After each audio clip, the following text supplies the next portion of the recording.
24th October 2020. Jack Ma, founder of Alibaba and then China's richest man, walks onto the stage.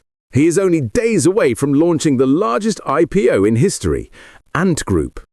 Yet, after this one speech, he simply disappears. The IPO is cancelled. There is no clear explanation, and over time, almost $900 billion in value is wiped off his companies. Then, suddenly, in 2025, Jack Ma returns. What happened in those missing years? And why has he come back now? To understand that, we need to look closely at this speech. The event was the 2020 Bund Summit in Shanghai. Many senior financial regulators were in the audience, and Jack knew they were there. That is exactly what made his friends nervous. They knew what he was about to say.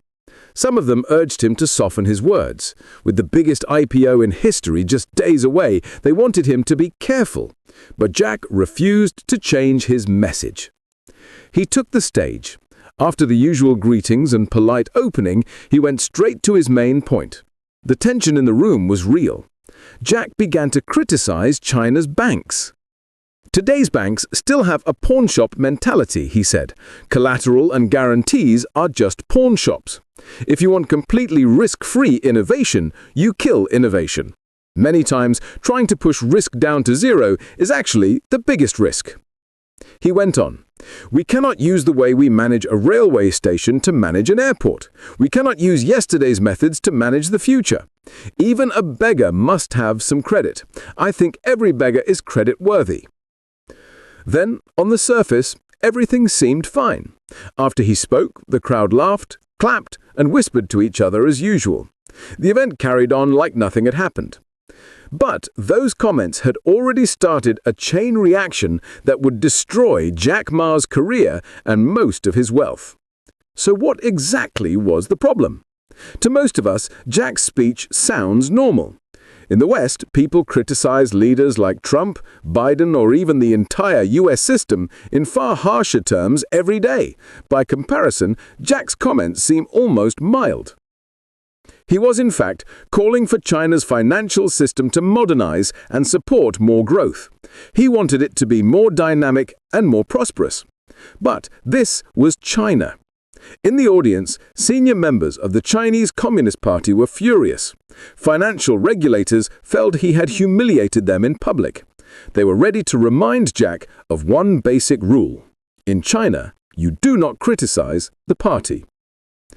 While Jack continued to prepare Ant Group's record-breaking IPO, things were already moving behind closed doors. According to insiders, the General Office of the State Council wrote a report about his speech and sent it to top leaders, including President Xi Jinping. He was not impressed. And it was not just his words and tone that worried him. Something else about Jack Ma was becoming a problem. The next day, everything started to go wrong. But to see why, we need to step back.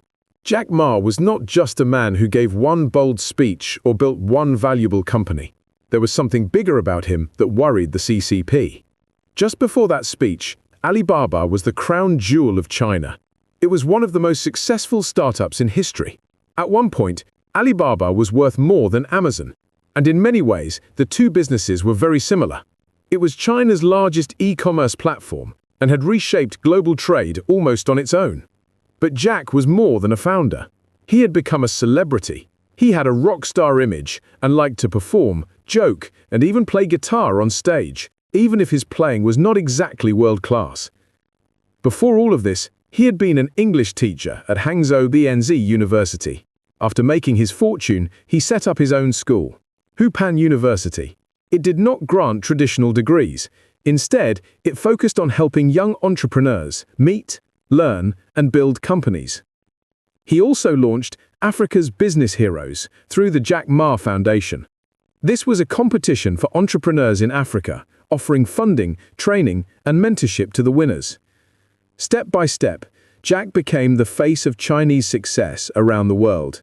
He was China's richest man, highly charismatic, sitting on huge amounts of data about hundreds of millions of people, with his own university and a young generation that adored him. China Daily reported that 36% of college students in Zhejiang province named him as their top role model. He was extremely popular and seen as a self-made, independent success. That was part of the problem. Inside the system, nerves were starting to show. Jack was very Western in style, very outspoken, and could easily be seen as a rival to officials.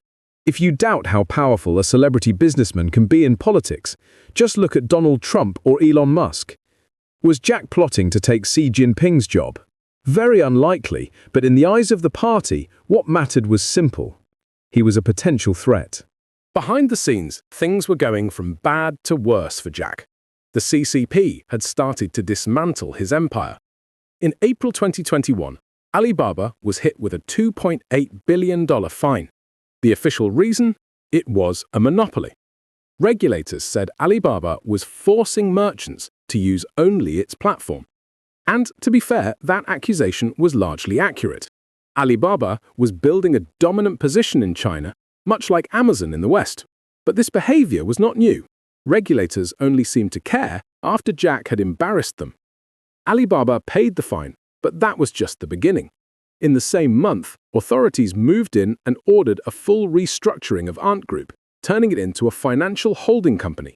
That meant Ant now had to follow strict banking rules, not just looser tech rules, and hold far more capital in reserve. It also meant Beijing could keep a much closer eye on what Ant was doing, and it opened the door for China's big state-owned banks to buy into the firm. Then came a direct hit to Jack's core product. Regulators forced Alipay to be broken up into several different apps. This was a major blow. Alipay had been a super app, and that all-in-one status was a huge advantage. As these changes were rolled out, Alibaba's share price fell sharply. Alibaba held a large stake in Ant Group, so any damage to Ant was also a hit to Alibaba's market value. And there were more problems. UC Browser, Alibaba's web browser, and the number 2 browser in China, was suddenly removed from app stores. While Alipay was being broken up, regulators were also drafting new sweeping rules aimed directly at Ant Group's most valuable asset, data. This was its real competitive edge.